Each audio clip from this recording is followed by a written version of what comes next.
si kundër ju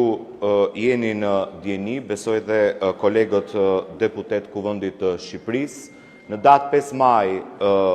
2026, Komisioni i Jashtëm i Parlamentit Evropian, në mënyrë pothuajse unanime, ka miratuar raportin për vitin 2025 për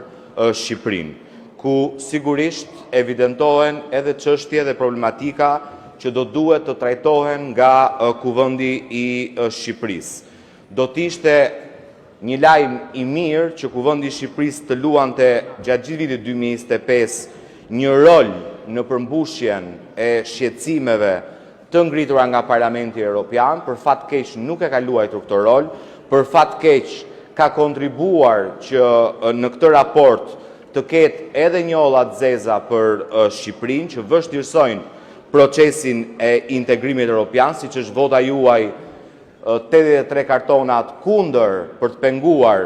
drejtësinë dhe për të mbrojtur korrupsionin e ish-zëvendës kryeministres Belinda Balluku, dhe Parlamenti Evropian ju kujton që imuniteti nuk është për të mbrojtur korrupsionin, por është për të mbrojtur institucionet, e sa kohë nuk ka asnjë arsye për të shqetësuar për funksionimin e institucioneve, nuk do duhet kishte asnjë ndërhyrje politike në këtë çështje. Lajmi i mirë në atë raport, zoti kryetar, është që vlerësohet kontributi apo angazhimi i të gjitha forcave politike në procesin e integrimit evropian. Pra fakti që Shqipëria është nga ato vende ku të gjitha forcat politike të përfaqësuara në Kuvendin e Shqipërisë mbështesin procesin e integrimit evropian. Kësaj do të ishte ullës që Kuvendi i Shqipërisë të diskutonte sot në këtë seancë plenare në lidhje me këtë raport të Komisionit Jashtëm të Parlamentit Evropian, dhe sigurisht kishim mundësi ta shndronim atë në një plan pune të Kuvendit të Shqipërisë. Meqense jemi tek procesi i integrimit, zoti kryetar, dua t'ju sjell në vëmendje që mazhoranca në këtë kuvend, e cila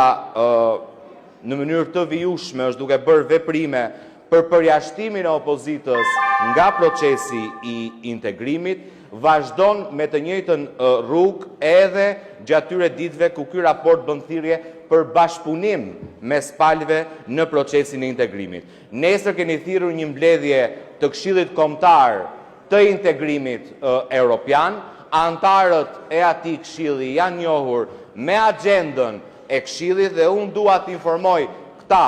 që ngrihen her pas here në foltore dhe kërkojnë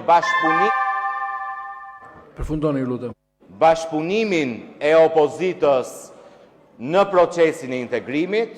ndërkohë që i vetmi forum ku opozita është e përfaqësuar, që është Këshilli Kombëtar i Integrimit, na vjen një agjendë që nis me Tauland Ballën dhe mbyllet me 10 Tauland Balla të grupit parlamentar të Partisë Socialiste. Dhe në agjendë, edhe pse është një organ që do duhet përfaqësoj mazhorancën dhe opozitën, nuk ka asnjë përfaqësues të opozitës. Ky është bashkëpunimi që kërkoni ju me opozitën për procesin e integrimit evropian.